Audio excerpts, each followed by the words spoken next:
तो लीजिए सुनिए सत्यजीत रे जी की कहानी सियार देवता का रहस्य। टेलीफोन किसने किया था फेलुदा?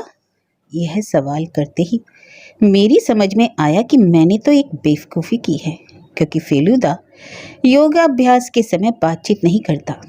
फेलुदा ने कुल मिलाकर 6 महीनों से व्यायाम छोड़कर योगाभ्यास शुरू कर दिया है। सुबह वह आधे घंटे तक तरह तरह का आसन करता है, यहाँ तक कि कोहनी के बल अपने सिर को नीचे कर पैरों को शून्य में उठाकर शीर्षासन भी करता है। फेलुदा का शरीर 1 महीने के अंदर और भी अधिक मजबूत हो गया है, इसलिए यह मानना ही होगा कि योगासन से बहुत ही फायदा हुआ है। सवाल करने के बाद ही मैंने पीछे की तरफ मेज पर रखी घड़ी में वक्त देख लिया। 7:30 मिनट के बाद फेलुदा ने योगासन समाप्त कर उत्तर दिया, तू उसे पहचान नहीं सकेगा। इतनी देर के बाद इस तरह का जवाब पाकर बड़ा ही गुस्सा आया। जहां तक पहचानने की बात है, मैं तो बहुतों को नहीं पहचानता हूं, मगर नाम बतलाने में दोष ही क्या है? और अगर नहीं पहचानता हूं तो पहचान क्या कराई नहीं जा सकती? मैंने गंभीरता के साथ कहा। तुम पहचानते हो? फेलुदा ने भिगोया हुआ चना खाते खाते कहा।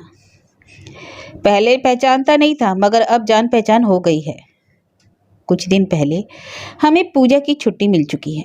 बाबूजी 3 दिन पहले काम से जमशेदपुर गए हुए हैं। घर पर अभी फेलुदा, मैं और माँ हैं। अब कि हम पूजा के अवसर पर कहीं बाहर नहीं जाएंगे, इसके लिए मुझे कोई खास दुख नहीं है, क्योंकि पूजा के अवसर पर मुझे कलकत्ता ही अच्छा लगता है, खासकर फेलुदा अगर मेरे साथ रहे तो। आजकल शौकिया जासूस के नाम से उसे काफ़ी प्रसिद्धि प्राप्त हो चुकी है।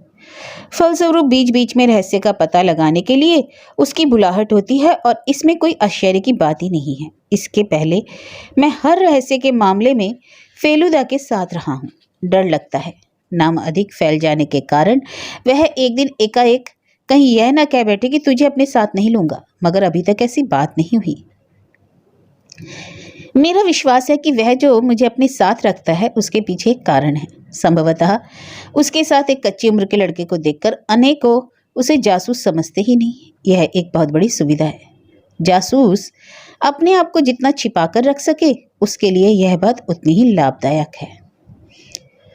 फोन किसने क्या किया, यह बात जानने की तुझे बेहद इच्छा हो रही है? यह है फेलुदा का एक तौर तरीका। वह जब समझता है कि किसी चीज को जानने के लिए मैं बहुत आग्रहशील हूं, तो उस बात को तत्काल ना कहकर पहले एक सस्पेंस की सृष्टि करता है। यह बात चूंकि मैं जानता हूं, इसलिए विशेष उत्साह ना दिखाते हुए मैंने कहा, फोन के साथ अगर किसी रहस्य का मामला जुड़ा हुआ हो तो जानने की इच्छा तो अवश्य ही होती है।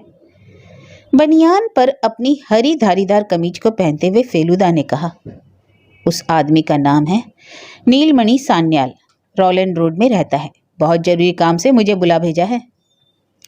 यह नहीं बताया कि जरूरत क्या है? नहीं, यह बात फोन पर कहना नहीं चाहता। आवाज से पता चला कि घबराया हुआ है। तो कब जाना होगा? टैक्सी से जाने में 10 मिनट लगेंगे। 9 बजे अपॉइंटमेंट है, इसलिए अब 2 मिनट के अंदर निकल जाना चाहिए। टैक्सी से नीलमणि सान्याल के मकान की ओर जाते हुए मैंने कहा, बहुत तरह के शैतान आदमी हुआ करते हैं। मान लो नीलमणि सान्याल किसी मुसीबत में ही ना हो और उसने तुम्हें किसी फंदे में डालने के लिए बुलाया हो। फेलुदा ने सड़क की ओर से बिना आंख हटाए कहा, वह रिस्क तो रहता ही है। तब इतना जरूर है कि उस तरह का आदमी अपने घर पर बुलाकर फंदे में नहीं डालेगा, क्योंकि यह उसके लिए खतरे से खाली नहीं होगा। इस तरह के कामों के लिए कम रुपए में ही किराए के गुंडे मिल जाते हैं। एक बात कहना भूल गया हूँ, फेलुदा पिछले साल ऑल इंडिया राइफल कंपटीशन में फर्स्ट आया है। मात्र 3 महीने तक बंदूक चलाने की शिक्षा पाने के बाद उसका निशाना इतना पक्का हो गया कि आश्चर्य लगता है। अब फेलुदा के पास बंदूक और रिवॉल्वर दोनों हैं। तब इतना जरूर है कि किताब के जासूस की तरह वह हमेशा रिवॉल्वर लेकर नहीं घूमता है। सच कहूँ, अब तक फेलुदा को इन 2 हथियारों में से एक की भी जरूरत नहीं पड़ी। फिर भी कोई यह नहीं कह सकता है कि कभी जरूरत होगी ही नहीं। टैक्सी जब मैडम स्क्वायर के पास आई तो मैंने पूछा, वे क्या करते हैं, यह बात मालूम है? फेलुदा, वे पान खाते हैं, शायद कान से कुछ कम सुनते हैं, वो शब्द का कुछ अधिक प्रयोग करते हैं और जुकाम से कुछ परेशान है। इसके अलावा मुझे अधिक जानकारी नहीं है। इसके बाद मैंने उससे कुछ और पूछताछ नहीं की। नीलमणि सान्याल के घर पहुंचने पर टैक्सी का किराया 1 रुपया 70 पैसा चुकाना पड़ा। 2 रुपए का नोट निकालकर फेलुदा ने टैक्सी वाले को दिया और अपने हाथ की भंगिमा से उसे समझा दिया कि खुदरा वापस करने की जरूरत नहीं। हम टैक्सी से उतरकर पोर्टिको के नीचे से होते हुए सामने के दरवाजे के पास पहुंचे और कॉल बेल दबाई। 2 मंजिला मकान, बहुत बड़ा नहीं और ना पुराना। सामने की तरफ एक बागीचा भी है, लेकिन उसमें ऐसा कोई पेड़ पौधा नहीं जो आकर्षक लगे। दरबान नुमा एक व्यक्ति ने फेलुदा से विजिटिंग कार्ड ले लिया और हमें बैठक में बैठने को कहा। कमरे के अंदर जाकर जब हमने चारों तरफ दृष्टि दौड़ाई तो हम विस्मय विमुग्ध हो गए। सोफा, टेबल, गुलदस्ता, तस्वीरों और कांच की अलमारियों में सजी हुई खूबसूरत चीजों ने एक खासा आकर्षक वातावरण तैयार कर दिया है। लगता है बहुत पैसा खर्च कर और दिमाग लगाकर इन चीजों को खरीद कर सजाया गया है। फेलुदा ने खुद ही उठकर जब पंखे का रेगुलेटर घुमाया, ठीक उसी क्षण एक भले आदमी ने कमरे के अंदर प्रवेश किया। पहनावे के रूप में स्लीपिंग सूट के पजामे, कपर एक तरफ बटन द्वार अधि का कुर्ता, पाँव में हिरन के चमड़े का चप्पल और दोनों हाथों की उंगलियों में कई अंगूठियां, कद मझला, दाढ़ी मूछ मुड़ी हुई, सिर पर बहुत ही कम बाल, रंग मोटे तौर पर गोरा और आंखें नींद से बोझिल जैसी। देखने से लगता है कि अभी नींद से जागकर आ रही हैं। उम्र कितनी होगी? 50 से ज्यादा नहीं। तो आप ही का नाम प्रदोष मित्तिर है? भले आदमी ने पूछा। आप इतने यंग हैं, यह बात तो मालूम नहीं थी। फेलुदा ने है करते हुए मेरी ओर इशारा किया और कहा, यह मेरा चचेरा भाई है, बड़ा ही अक्लमंद लड़का है। आप अगर चाहें तो हम लोगों की बातचीत के दौरान उसे मैं बाहर भेज सकता हूँ। मेरा कलेजा धड़कने लगा, मगर भले आदमी ने एक बार मेरी ओर सरसरी निगाह डालते हुए कहा, रहने दीजिए, मुझे कोई हर्ज नहीं। उसके बाद फेलुदा की ओर मुड़कर बोले, वो आप लोग कुछ लीजिएगा, चाय या कॉफ़ी? नहीं, हम लोग चाय पीकर आ रहे हैं। ठीक है, फिर वक्त ना बर्बाद करके यही बता रहा हूँ कि मैंने आपको क्यों बुलाया है। तब हाँ, इसके पहले मैं अपना परिचय बता दूँ। आप समझ ही रहे होंगे कि मैं शौकीन आदमी हूँ। इसका भी अंदाजा आपको लग गया होगा कि मेरे पास थोड़ा बहुत पैसा भी है। कहने पर आपको इस बात का यकीन ना होगा कि मैं ना तो नौकरी करता हूँ, ना ही व्यवसाय। बपौती जायदाद का भी एक भी पैसा मुझे नहीं मिला। नीलमणि बाबू ने रहस्य की सृष्टि करने की मुद्रा बनाकर चुप्पी साध ली। तो फिर क्या लॉटरी का पैसा मिला है? जी। फिर क्या लॉटरी वगैरह से पैसा भी मिलता है? एग्जैक्टली। भले आदमी बच्चे की तरह चिल्ला उठे। 11 साल पहले रिजर्व लॉटरी में जीतने के कारण एक ही बार में लगभग 2.5 लाख रुपए मिल गए। उसके बाद उसी रुपए से कुछ तो रुपए के जोर पर और कुछ भाग्य के जोर से अच्छी तरह से रह रहा हूँ। 8 साल पहले मैंने यह मकान बनवाया है। हो सकता है आप सोचे कि इस तरह निठल्ला रहकर जीवन कैसे जीता, मगर दरअसल मैं एक काम करता हूँ, बस एक ही काम, और वह है नीलामी से सब चीजें खरीदकर घर सजाना। भले आदमी ने अपने दाहिने हाथ को उठाकर चारों तरफ सजी हुई चीजों की ओर इशारा किया। उसके बाद बोले, जो घटना घटी है उससे मेरी इन आर्टिस्टिक चीजों का कोई रिश्ता है या नहीं कह नहीं सकता, मगर मेरे मन में संदेह हो रहा है कि रिश्ता हो भी सकता है। यह जो नीलमणि बाबू ने अपने कुर्ते की जेब में हाथ डालकर कागज के कुछ टुकड़े बाहर निकाले और फेलुदा की ओर बढ़ा दिए। फेलुदा के साथ साथ मैंने भी उन कागज के टुकड़ों को देखा। कागज के 3 टुकड़े हैं। उनमें से हर एक में लिखावट के बदले लकीरों के जरिए छोटे चित्र बने हुए हैं। उन चित्रों में से कुछ साफ साफ समझ में आते हैं, जैसे उल्लू, आंख, सांप, सूर्य। मुझे ये चित्र पहले से देखे जैसे लग रहे थे कि तभी फेलुदा ने कहा, यह सब तो हियरोग्लिफिक जैसा लगता है। भले आदमी ने सख्ते में आकर कहा, जी हाँ। फेलुदा ने कहा, पुराने जमाने में इजिप्शियनों ने जिस लिखावट को इजाद किया था यह उसी तरह का जैसा लग रहा है। हाँ, यह बात है, मगर इस लिखावट को पढ़ने ऐसा आदमी कलकत्ते में है या नहीं कहना मुश्किल है। भले आदमी का चेहरा थोड़ा भुज गया और बोले, फिर जो चीज हर 2 दिन के बाद डाक के जरिए मेरे नाम से आती है उसका अगर अद्रबोध ना हो तो बहुत ही परेशानी में डालने वाली बात होगी। मान लीजिए यह सब अगर सांकेतिक धमकियां हो, कोई मेरी हत्या करना चाहता हो और मुझे डरा रहा हो तो। कुछ क्षण चुप रहने के बाद फेलुदा ने कहा, आपके यहाँ जो जो चीजें सजी हुई हैं क्या उनमें से कोई इजिप्शियन चीज भी है? नीलमणि बाबू ने हंसकर कहा, मेरी कौन सी चीज कहाँ की है, यह बात मैं अच्छी तरह नहीं जानता। खरीदता इसलिए हूं कि मेरे पास पैसा है। दूसरी बात यह है, और लोगों को खरीदते देखता हूं, इसलिए मैं भी खरीदता हूं। मगर आपकी इतनी चीजों के बीच ऐसी कोई चीज नहीं जिसे फालतू कहा जाए। इन चीजों को तो जो भी देखेगा आपको पूरे तौर पर पारखी ही कहेगा।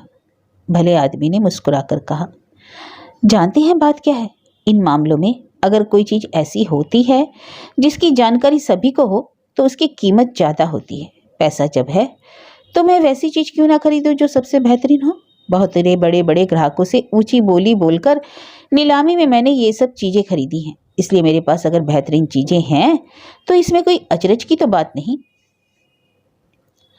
आपको यह पता है या नहीं कि आपके पास मिस्र की कोई चीज है?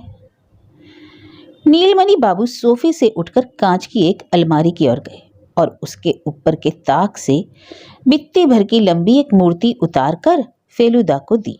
हरे पत्थर की मूर्ति, उस पर विविध रंगों के चमकते नग जड़े हुए हैं। तो 4 जगहों में सोना भी है। मगर आश्चर्य की बात यह है कि मूर्ति का शरीर यद्यपि आदमी की तरह है, मगर उसका चेहरा सियार के जैसा है। इसे मैंने 10 एक दिन पहले एराटन ब्रदर्स की नीलामी में खरीदा है, शायद यह। फेलुदा ने मूर्ति पर एक सरसरी निगाह दौड़ाकर कहा, एनुबिस? एनुबिस? यह एनुबिस क्या है? फेलुदा ने मूर्ति को सावधानी से उलट पुलट कर उसे नीलमणि बाबू के हाथ में वापस करते हुए कहा, एनुबिस था प्राचीन मिस्र का गॉड ऑफ द डेड, मृत आत्माओं का देवता। और आपको यह बेहतरीन चीज मिली है। मगर अब भले आदमी की आवाज में बहका उठा, इस मूर्ति से इन चिट्ठियों का कोई संबंध है? मैंने इसे खरीदकर कोई गलती की है? इसे छीन लेने के लिए कोई धमकियां दे रहा है? फेलुदा ने सिर हिलाकर कहा, कहना तो मुश्किल है। चिट्ठियों का आना कब से शुरू हुआ?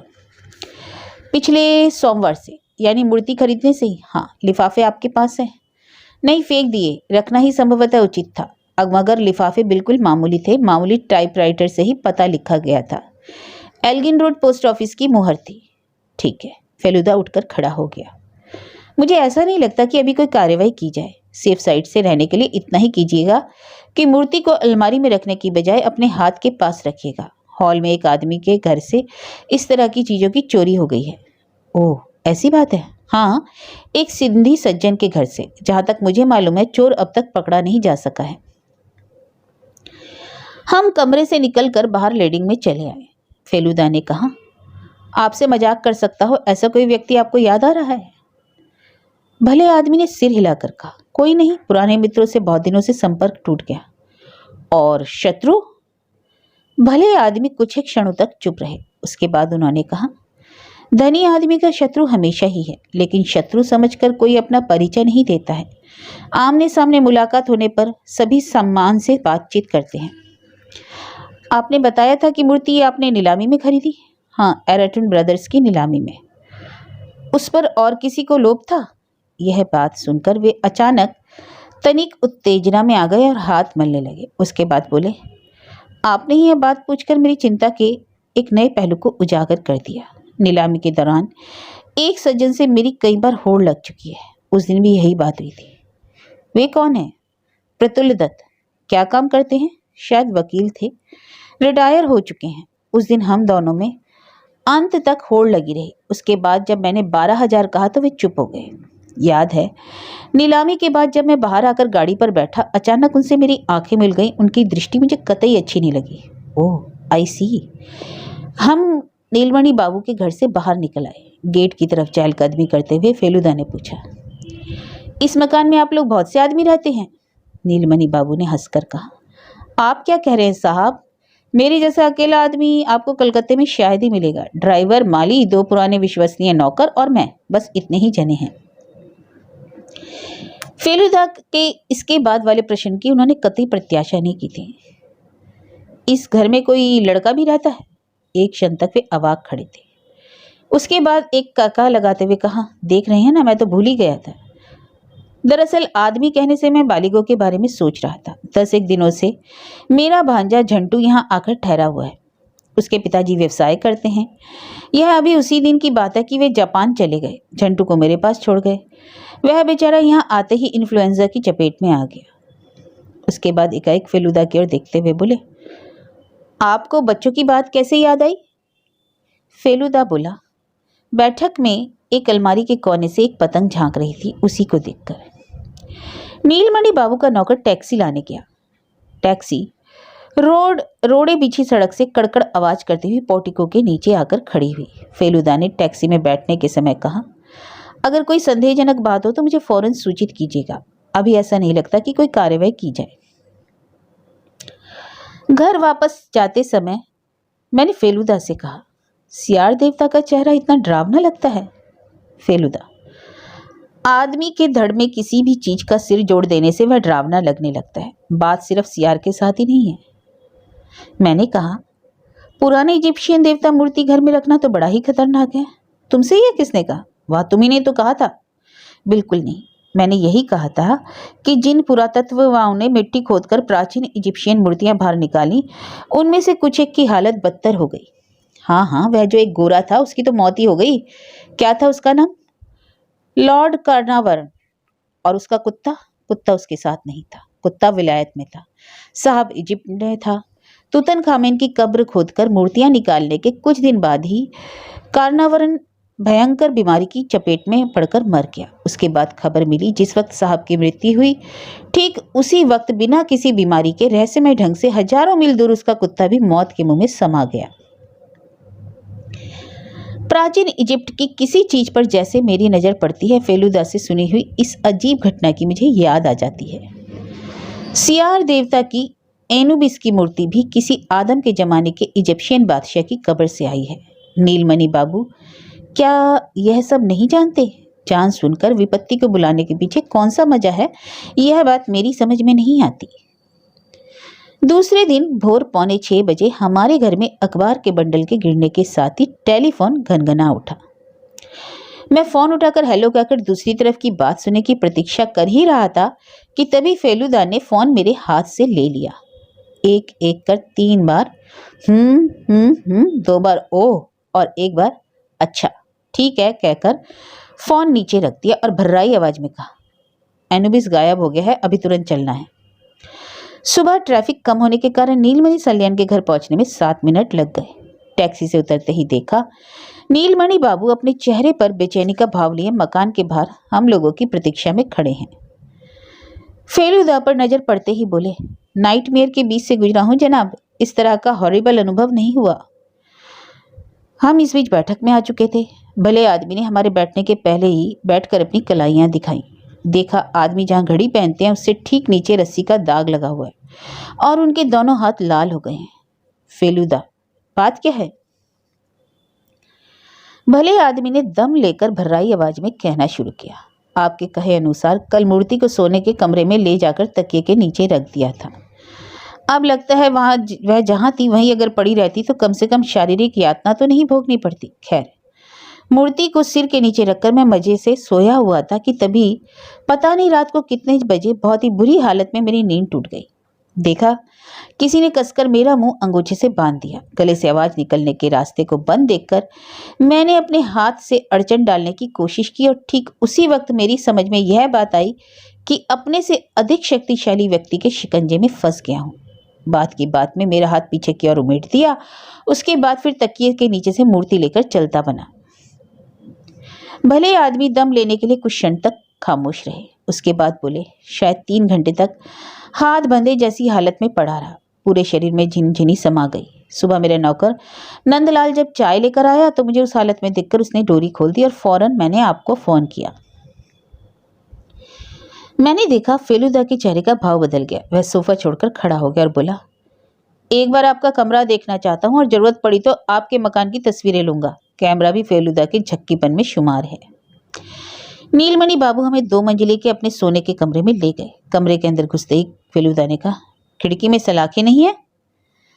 भले आदमी ने सिर हिलाकर कहा, मत कहिए, विलायती तरीके का मकान है ना, और मेरे साथ बात यह है कि मैं खिड़की बंद करके सो नहीं पाता।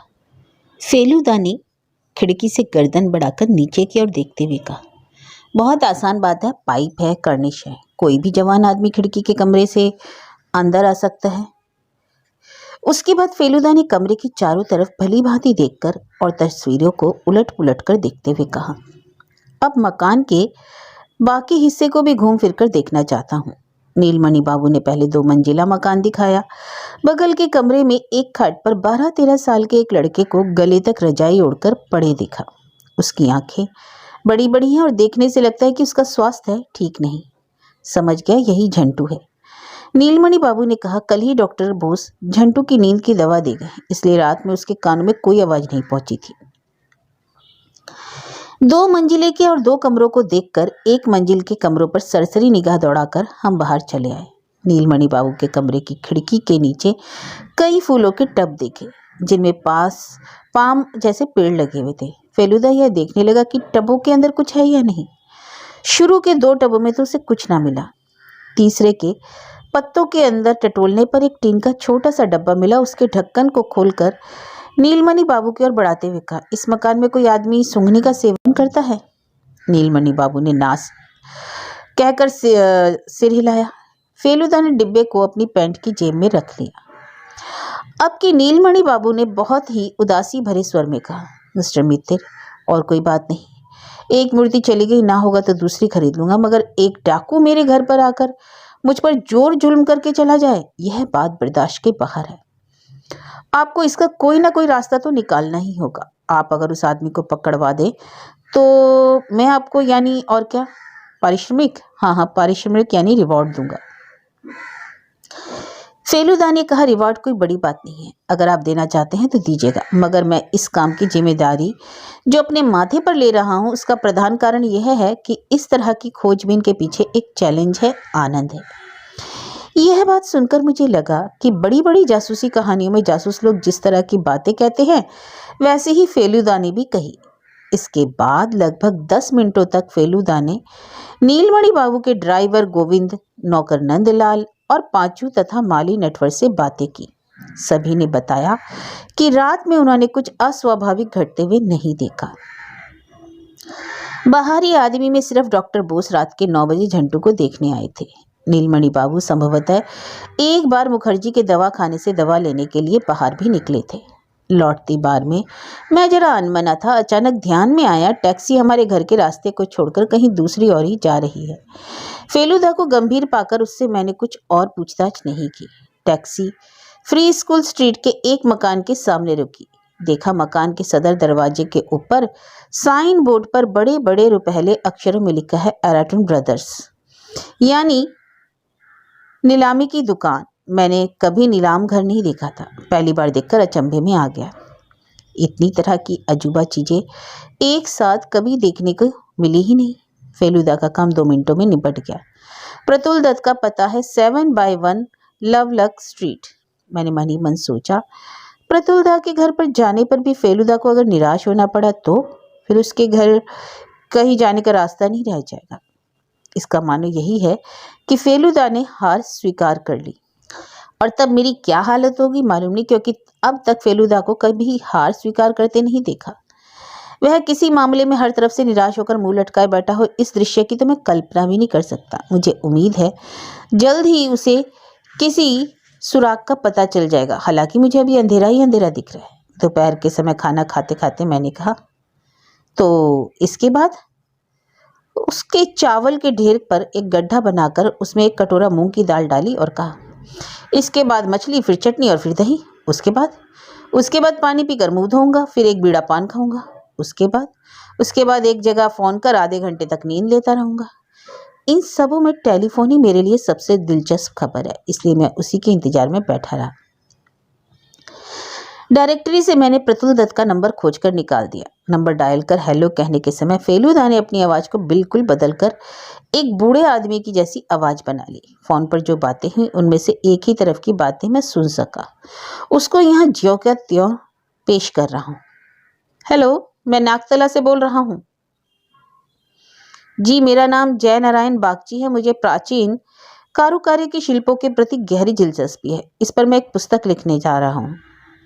हाँ जी, आपके संग्रह के बारे में सुन चुका हूँ। मेरा आपसे यही अनुरोध है कि कृपया मुझे अपनी कुछ चीज़ों का अवसर प्रदान करें। नहीं नहीं, मैं पागल हूँ क्या? अच्छा अच्छा, हाँ हाँ जरूर, अनेकों अनेक धन्यवाद, नमस्कार। टेलीफोन से बातचीत करना समाप्त कर फेलुदा ने कहा, उनके घर पर सफेदी हो रही है, इसलिए चीज़ों को हटाकर रख लिया। तब हाँ, शाम को चले तो देखने का मौका भी शायद मिल जाए। मैं एक बात कहे बिना चुप नहीं रह सका। प्रतुल बाबू ने अगर सचमुच एनुबिस की मूर्ति की चोरी की होगी तो उसे वे हमें दिखाएंगे नहीं।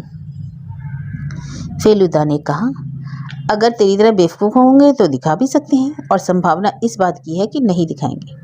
मैं मूर्ति नहीं, उस आदमी को देखने जा रहा हूँ। और फेलुदा ने जैसा कहा था, टेलीफोन करने के बाद ही वह अपने कमरे में सोने के लिए चला गया। फेलुदा में एक आश्चर्यजनक क्षमता है, और वह यह है कि अपनी ज़रूरत के अनुसार वह किसी भी समय थोड़ी देर तक सो ले सकता है। सुना है नेपोलियन में भी यही क्षमता थी।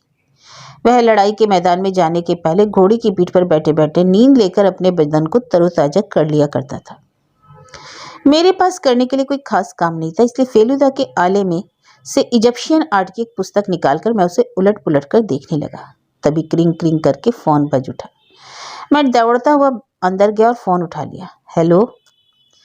कोई आवाज़ नहीं आई। हालांकि यह बात मेरी समझ में आ गई कि कोई फ़ोन पकड़े हुए है। मेरी छाती धड़कने लगी।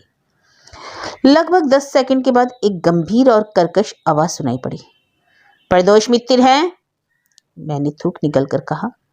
वे सो रहे हैं, आप कौन बोल रहे हैं? फिर कई मिनट तक चुप्पी रेंगती रही। इसके बाद सुनाई पड़ा, ठीक है, आप उनसे कह दीजिएगा कि मिस्र के देवता को जहां जाना था वहीं चला गया। प्रदोष मित्र इस मामले में दखलंदाजी करने नहीं आए, क्योंकि उससे किसी का कोई उपकार नहीं होने जा रहा, बल्कि अनिष्ट होने की ज़्यादा संभावना है।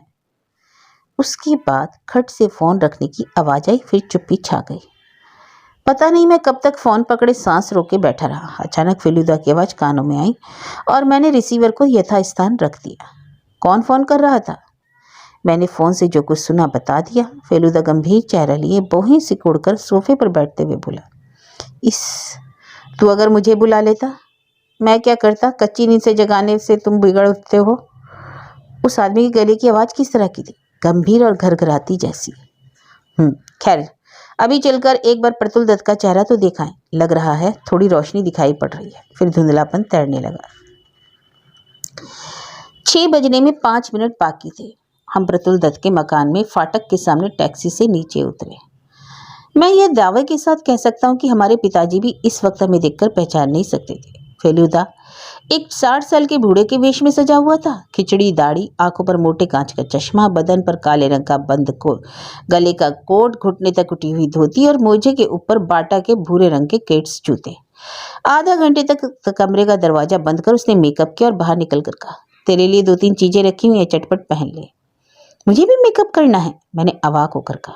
बेशक। 2 मिनटों में ही मेरे सिर पर छोटे छोटे बालों वाला एक विग, नाक पर एक चश्मा लग गया। उसके बाद फेलुदा ने एक पेंसिल से मेरे बालों को बिखेर दिया। उसके बाद कहा, तू मेरा भांजा है, तेरा नाम है सुबोध, यानी तू शांत शिष्ट पूंछदार भला मानस है। वहां अगर कुछ बोला तो घर लौटते ही तमाचे और थप्पड़ से तेरा स्वागत किया जाएगा। प्रतुल बाबू के मकान में सफेदी का काम करीब करीब खत्म हो चुका है। मकान की डिजाइन देखकर पता चल जाता है वह कम से कम 25-30 साल पुराना है। नए रंग के कारण खिड़की, दरवाजे, दीवार इत्यादि झिलमिला रहे हैं। फाटक के अंदर घुसते ही देखा बाहर एक खुले बरामदे पर बैठ की कुर्सी पर एक मध्य वयस्क आदमी बैठे हुए। हमें अपनी और आते देखकर भी वे कुर्सी से नहीं उठे। शाम की धुंधलके में भी यह पता चल गया कि उनका चेहरा खासा गंभीर है। फेलुदा ने दोनों हाथ जोड़कर और सिर झुकाकर नमस्कार करते हुए अपने नए बुढ़ापे की धीमी आवाज में कहा, क्षमा करें, आप ही क्या प्रतुल बाबू हैं? भले आदमी ने गंभीर स्वर में कहा, हाँ, मैं हूँ जय नारायण बागची। मैंने ही आज दोपहर को आपको फोन किया था। यह है मेरा भांजा सुबोध। भांजे को क्यों अपने साथ लाए? इसके बारे में तो आपने फोन पर कुछ नहीं कहा। मेरे सिर पर का विग खुजलाने लगा। फेलुदा ने अपनी आवाज को अत्यंत मीठी बनाते हुए कहा, वह चित्र बनाना सीख रहा है इसलिए। भले आदमी कुर्सी छोड़कर खड़े हो गए। आप लोग मेरी चीजें देखना चाहते हैं, इसमें मुझे कुछ आपत्ति नहीं। तब हाँ, हटाकर रखी हुई तमाम चीजों को खींच खींच कर बाहर निकालना पड़ा है। बड़ी ही परेशानी उठानी पड़ी। एक तो यूं ही घर पर रात दिन मिस्त्रियों का झमेला लगा रहता है, इसे ठेलो उसे उठाओ, चारों तरफ कच्चा रंग है और रंग की गंध तो बर्दाश्त नहीं होती। सारी झंझट चुक जाए तो सांस लेने का मौका मिले। आइए अंदर। वह आदमी भले ही अच्छा न लगा, परंतु अंदर जाकर उनकी चीजों को देखते ही मैं आश्चर्यचकित रह गया। फेलूदा ने कहा, देख रहा हूँ आपके पास मिस्र की शिल्पकला का खासा अच्छा संग्रह है। सो तो है, कुछ चीजें कैरो में खरीदी और कुछ यहाँ ऑक्शन में। देखो भैया सुबोध, अच्छी तरह से देख लो। फेलूदा ने मेरी पीठ पे चिकोटी काटकर मुझे चीजों की ओर धकेल दिया। तरह तरह के देवी देवता हैं, देख लो। यह जो बाज है वह भी देवता है, उल्लू है वह भी देवता ही है। देखो मिस्र में कितनी तरह की चीजों को कि लोग बाग पूजा उपासना किया करते हैं। प्रतुल बाबू ने सोफे पर बैठकर चुरुट सुलगाया। ना जाने एकाएक मुझे क्या विचार आया कि मैं बोल उठा, सियार देवता नहीं है मामा जी? इस सवाल से प्रतुल बाबू को जैसे एक धक्का लगा। वे बोले, चुरुट की क्वालिटी फॉल कर गई, इससे पहले इतना कड़ा नहीं हुआ करता। फेलूदा ने पहले की तरह ही महीन आवाज में कहा, अरे ये मेरा भंजा एनुबिस के बारे में कह रहा है, कल ही उसने इसके बारे में बताया था। एनुबिस? स्टूपिड फूल! प्रतुल बाबू अचानक झुंझला उठे। जी। फेलूदा ने अचकचाकर प्रतुल बाबू की ओर देखा। एनुबिस को आप मूर्ख कह रहे हैं? एनुबिस को नहीं कह रहा, उस दिन नीलामी के समय उस आदमी को पहले भी देख चुका हूँ। ही इज अ फूल। उसकी बिडिंग का कोई हिसाब ही नहीं रहता। एक बहुत की खूबसूरत मूर्ति थी। ऐसी एसबर्ट बोली बोला कि उससे ज्यादा बोलना मुश्किल था। पता नहीं उतना पैसा कहाँ से लाता है। फेलूदा ने चारों तरफ एक बार फिर से सरसरी निगाह दौड़ाते हुए उन्हें नमस्कार किया और कहा, बहुत बहुत धन्यवाद, आप बड़े ही भले आदमी हैं। आपका शिल्प संग्रह देखकर बेहद खुशी हुई। ये सब चीजें 2 मंजिले पर थी। अब हम नीचे की ओर चल दिए। सीढ़ियां उतरते हुए फेलूदा ने कहा, आपके यहाँ और कौन कौन है? पत्नी है, लड़का विदेश में रहता है। प्रतुल दत्त के घर से निकलने के बाद जब हम टैक्सी के लिए आगे बढ़े तो एक बात समझ में आई कि यह मोहल्ला कितना निर्जन है। अभी 7 भी नहीं बजे, फिर भी सड़क पर राहगीर नहीं के बराबर है। 2 भिखमंगे बच्चे श्यामा संगीत गाते हुए आ रहे हैं। हम जब उनके करीब पहुंचे तो पता चला कि उनमें से एक गीत गा रहा है और दूसरा बाजा बजा रहा है। लड़के का गला बड़ा ही मधुर है। फेलूदा भी उसके स्वर में स्वर मिलाकर गाने लगा। बालीगंज के सर्कुलर रोड से चहलकदमी करते वक्त हमारी दृष्टि एक भागती हुई टैक्सी पर पड़ी। फेलूदा ने आवाज देकर उसे रोका। जब हम टैक्सी के अंदर बैठने लगे तो बूढ़े ड्राइवर को फेलूदा की ओर आश्चर्य दृष्टि से देखते हुए पाया। इस मरियल बूढ़े के गले से नौजवान के गले जैसी तेज आवाज कैसे निकली? शायद यही सोच रहा था। दूसरे दिन जब टेलीफोन बजा, मैं बाथरूम के अंदर दांत साफ कर रहा था, इसलिए फेलूदा ने ही फोन रिसीवर उठाया। पूछने पर पता चला कि नीलमणि बाबू ने एक सूचना देने के लिए फोन किया था। कल प्रतुल बाबू के घर में भी डकैती हो गई। यह खबर अखबार में भी छपी है। रुपया पैसा नहीं गया। डकैत सिर्फ कुछ एक प्राचीन काठ कार्य की चीजें ले गए। 8-10 छोटी छोटी चीजें। उनकी कीमत कुल मिलाकर 20-25 हजार रुपए से कम ना होगी। पुलिस ने खोज पड़ताल शुरू कर दी। प्रतुल बाबू के घर पर सुबह सुबह पुलिस से साक्षात्कार होना और उनके बीच फेलूदा का परिचित आदमी मिल जाना कोई आश्चर्य की बात नहीं। हम जब वहां पहुंचे तो 7:15 बज चुके थे। आज मैंने मेकअप नहीं किया। फेलूदा अपना जापानी कैमरा अपने साथ लाना भूला नहीं था। हम कुल मिलाकर गेट के अंदर पहुंचे ही होंगे कि तभी एक प्रसन्न मुख, मोटा सोटा चश्मा लगाया हुआ आदमी, शायद इंस्पेक्टर या कुछ वैसा ही होगा, फेलूदा पर नजर पड़ते ही उसके पास पड़ गया और उसकी पीठ पर एक धौल जमाते हुए बोला, क्या हाल चाल है फेलू मास्टर? लगता है गंध मिलते ही हाजिर हो गए। फेलूदा ने विनम्रता के साथ हंसते हुए कहा, क्या करूं, हमारा तो यही काम है। काम मत कहो, काम तो है हम लोगों का, तुम लोगों का तो शौक है। कहो ठीक कह रहा हूं ना? फेलूदा ने इस बात का कोई उत्तर ना देकर कहा, कुछ पता चला? बर्गलरी केस है, इसके अलावा और क्या हो सकता है? इतना जरूर है कि भले आदमी बहुत ही अपसेट है। अपना सिर पीटते हुए बस इतना ही कहते हैं कि कल एक बूढ़ा आदमी एक छोकरे के साथ उनकी चीज देखने आया था। उसकी धारणा है कि इस बर्गलरी के पीछे दोनों का हाथ है। सुनते ही मेरा तो गला सूखने लगा।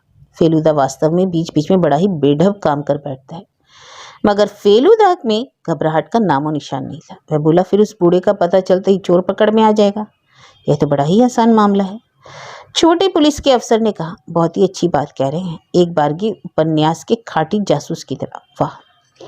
उनसे इजाजत लेकर फेलूदा और हम कमरे की ओर बढ़ गए। प्रतुल बाबू को आज भी उसी बरामदे पर बैठा हुआ देखा। वे इतने अनमने थे कि हमें देखकर भी जैसे नहीं देख रहे थे। किस कमरे में चिरी हुई देखोगे? मोटे पुलिस अफसर ने पूछा। चलिए। कल शाम हम 2 मंजिले के जिस कमरे में गए थे, आज भी हमें उसी के अंदर जाना पड़ा। किसी और चीज की ओर आंखें दौड़ाए बगैर फेलूदा सीधे बालकनी की ओर चला गया। बालकनी से झुककर नीचे की ओर देखते हुए बोला, ओह, तो पाइप से तो अनायास ही चढ़ा जा सकता है। मोटे पुलिस अफसर ने कहा, चढ़ा तो जा सकता है, और जानते हो परेशानी की बात यह है कि दरवाजा का रंग कच्चा होने के कारण उसे 2 दिन से बंद नहीं किया जा सका। और चोरी किस वक्त हुई? रात 9:45 बजे। इससे पहले इसका पता किसे चला? इनका एक पुराना नौकर उसी तरफ एक कमरे में बिस्तर बिछा रहा था। आवाज़ सुनकर वहीं देखने गया। तब कमरे में अंधेरा फैला था। बत्ती जलाने के पहले उस पर एक जोरों का घुसा पड़ा। वह बेहोश हो गया। उसी मौके से लाभ उठाकर चोर चंपत हो गया। फेलूदा की बाहों में सिकुड़न पड़ गई। बोला, एक बार उस नौकर से बातचीत करना चाहता हूँ। नौकर का नाम वंशलोचन है। घूसे के कारण उसे जिस यातना और भय का सामना करना पड़ा था, उनमें से दोनों चीजें अब तक बरकरार हैं। फेलूदा ने पूछा, दर्द कहाँ है? नौकर ने कराते हुए कहा, पेड़ू में। पेड़ू में? घूसा पेड़ू में मारा था? हाथ में कितनी ताकत थी! बाप रे बाप! ऐसा महसूस हुआ जैसे पेट पर किसी पत्थर की चोट पड़ी और उसके बाद ही आंखों के सामने अंधेरा तिराया।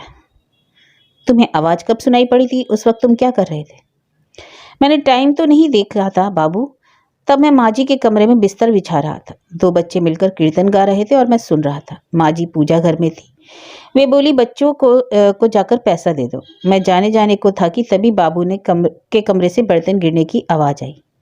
सोचा कोई वहाँ नहीं, फिर भी चीज़ों के गिरने की आवाज़ क्यों आ रही है? इसलिए मैं देखने गया और कमरे के अंदर जाते ही वंशलोचन इसके बाद कुछ नहीं कह सका। सब कुछ सुनने के बाद, हमारे जाने के बाद 1 आध घंटे के अंदर ही चोर वहाँ पहुँचा होगा। मैंने सोचा फेलूदा शायद और कुछ पूछताछ करे, मगर अंततः वह कुछ नहीं बोला। मोटे पुलिस अफसर को धन्यवाद देकर हम कमरे से बाहर निकल आए। बाहर सड़क पर आते ही फेलूदा के चेहरे पर एक परिवर्तन आ गया। इस चेहरे को मैं पहचानता हूँ। फेलूदा को कोई रास्ता दिख गया है और उस रास्ते पर चलते ही रहस्य का समाधान मिल जाएगा। हमारे निकट से होती हुई टैक्सी गुजर गई, मगर फेलूदा ने उसे नहीं रोका। हम दोनों पैदल चलने लगे। फेलूदा की देखा देखी मैं भी सोचने लगा, परंतु बहुत आगे तक नहीं बढ़ पाया। प्रतुल बाबू चोर नहीं है, इसका साफ साफ पता चल जाता है, क्योंकि प्रतुल बाबू जवान जैसे दिखते हैं और उनकी आवाज़ में एक बुलंदी है।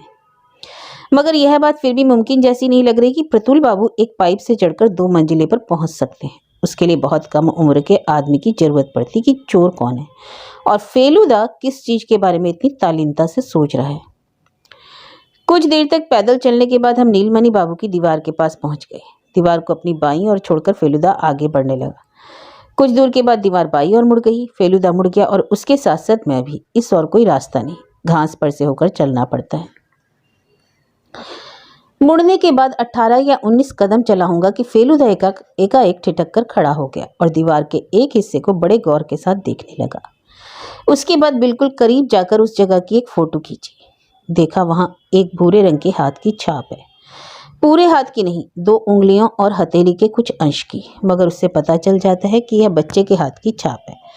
अब हम जिस रास्ते से वहां गए थे उसी रास्ते से लौटकर फाटक से होते हुए एक बारगी मकान की ओर चले गए। खबर भेजते ही नीलमणि बाबू हड़बड़ाते हुए नीचे चलाए।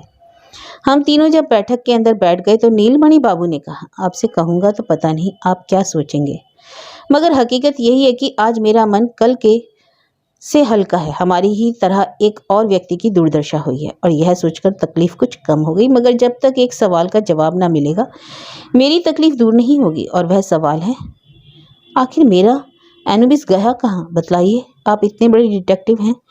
एक एक कर 2 डकैतियां 2 दिन के दरमियान हो गई और आप पहले की तरह अब भी अंधेरे में हैं। फेलूदा एक सवाल कर बैठा, जी आपका भांजा कैसा है? कौन, झंटू? आज वह बहुत अच्छा है। दवा कारगर साबित हुई, आज बुखार बहुत कम हो गया। अच्छा एक बात तो बताइए, बाहर से कोई लड़का दीवार लांघकर यहाँ आता है? दीवार लांघकर? क्यों? आपकी दीवार के बाहरी हिस्से में एक बच्चे की हाथ की छाप दिखाई पड़ी। छाप का मतलब? किस तरह की छाप? भूरे रंग की छाप। ताज़ा छाप है? कहना मुश्किल है, तब इतनी जरूर है कि पुरानी नहीं है। नहीं, मैंने तो किसी बच्चे को आते जाते नहीं देखा। एक ही बच्चा यहाँ आता है और वह भी दीवार लांघकर नहीं। वह है एक भिखमंगा, अत्यंत मधुर स्वर में श्यामा संगीत गाता है।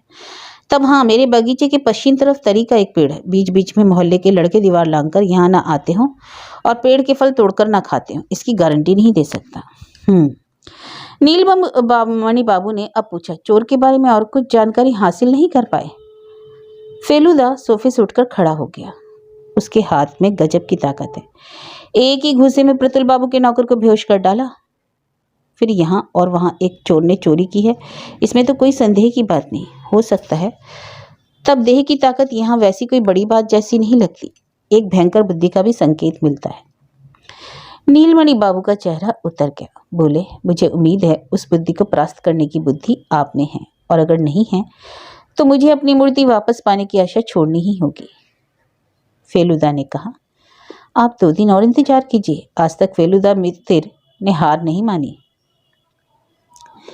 नीलमणि बाबू के मकान के पोर्टिको से गेट तक रोड़े से बिछा रास्ता है। जब हम उस रास्ते में पहुंच चुके तभी खटखट की आवाज़ सुनाई पड़ी और हमने पीछे की ओर मुड़कर देखा। नीलमणि बाबू के 2 मंजिले के एक कमरे की खिड़की के पीछे एक छोटा लड़का, शायद झंटू ही होगा, खिड़की के शीशे पर हाथ से दस्तक दे रहा है।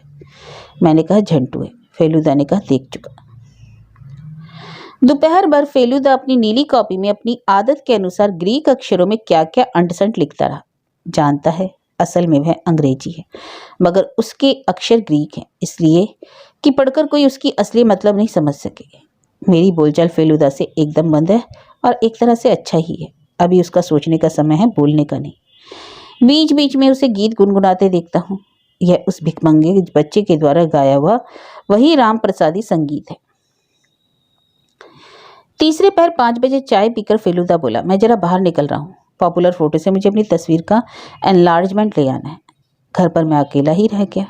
दिन छोटे होते जा रहे हैं, इसलिए 5:30 बजते न बजते सूर्य डूब गया और अंधेरा रेंगने लगा। पॉपुलर फोटो की दुकान हाजरा रोड के मोड़ पर है। फेलुदा को फोटो लेकर लौटने में 20 मिनट से ज़्यादा नहीं लगना चाहिए था, लेकिन इतनी देर क्यों हो रही है? यह जरूर है कि कभी कभी तस्वीर तैयार न रहने के कारण दुकान पर बैठना पड़ता है। मुझे उम्मीद है वह कहीं दूसरी जगह नहीं गया होगा। मुझे छोड़कर वह इधर उधर चक्कर लगाता मुझे अच्छा नहीं लगता। तभी करताल की आवाज़ मेरे कान में आई और उसके साथ साथ परिचित गले का वही गीत। वे दोनों लड़के ही हैं, आज हमारे मोहल्ले में भीख मांगने आए हैं।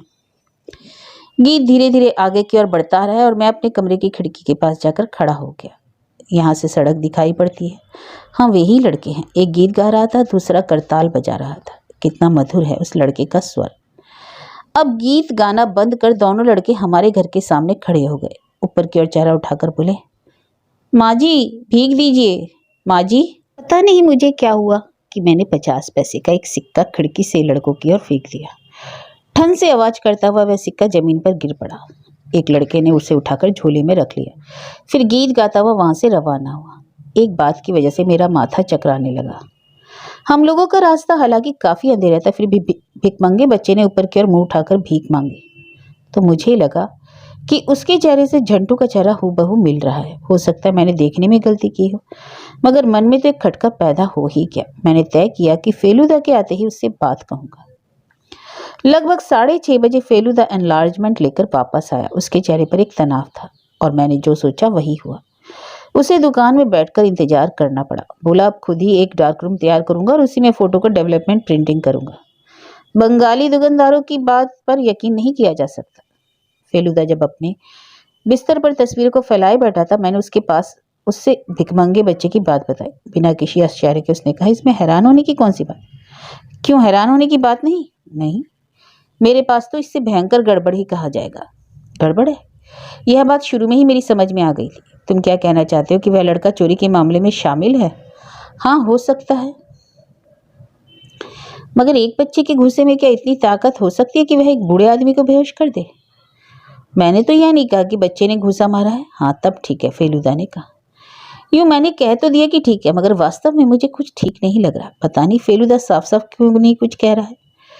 पलंग पर फैली 12 तस्वीरों में से एक को फेलुदा बहुत गौर के साथ देख रहा था। करीब जाने पर मैंने देखा वह आज ही सवेरे नीलमणि बाबू की दीवार से बच्चे के हाथ की छाप की ली गई तस्वीर है। एनलार्जमेंट के कारण हथेली साफ साफ दिख रही थी। मैंने कहा, तुम्हारा कहना है कि तुम हाथ देखना चाहते हो ना? यह बताओ बच्चे की आयु कितनी है? फेलुदा ने कुछ भी जवाब न दिया। वह तन्मय होकर तस्वीर की ओर देख रहा था। उसमें बेहद दद चित्तता का भाव था। तेरी समझ में कुछ आ रहा है? आकस्मिक इस प्रश्न ने मुझे चौंका दिया। समझ में क्या आएगा? सुबह तूने क्या समझा था और अब तेरी समझ में क्या आ रहा है, यही बता। सुबह यानी जब तुमने तस्वीर ली थी? हाँ। क्या समझूंगा, बच्चे का हाथ है, इसके सिवा समझने की और क्या बात है? छाप का रंग देखने से कुछ मतलब नहीं निकलता। रंग तो भूरा था। इसका मतलब? यानी कि बच्चे के हाथ में भूरा रंग लगा हुआ था। इसका कुछ माने ठीक ठीक बताओ। पेंट हो सकता है। कहाँ का पेंट? एकाएक मुझे बात याद आ गई, प्रतुल बाबू के दरवाजे का रंग। एग्जैक्टली उस दिन तो तुम्हारी शर्ट की आस्तीन पर भी लग गया था। तू जाकर देख सकता है कि अब भी लगा हुआ है। मगर मगर मेरा सिर चकराने लगा। जिसके हाथ की छाप है वही क्या प्रतुल बाबू के घर के अंदर घुसा था? हाँ, हो सकता है। अब यह बता कि तस्वीर देखने से तेरी समझ में क्या बात आती है? बहुत सोचने के बाद भी मैं यह नहीं बता सका कि कोई नई बात मेरी समझ में आई। फेलुदा ने कहा, तो बता देता तो मुझे ताज्जुब होता। ताज्जुब ही नहीं, शौक भी लगता, क्योंकि तब मुझे मानना पड़ता कि तेरी और मेरी बुद्धि में कोई अंतर नहीं। और तुम्हारी बुद्धि क्या बता रही है? मैंने पूछा। बता रही है कि एक संगीन मामला है, भयंकर बात। एनुबिस जितना भयंकर होता है उतनी ही भयंकर है। दूसरे दिन सवेरे फेलुदा ने पहले नीलमणि सान्याल को फोन किया।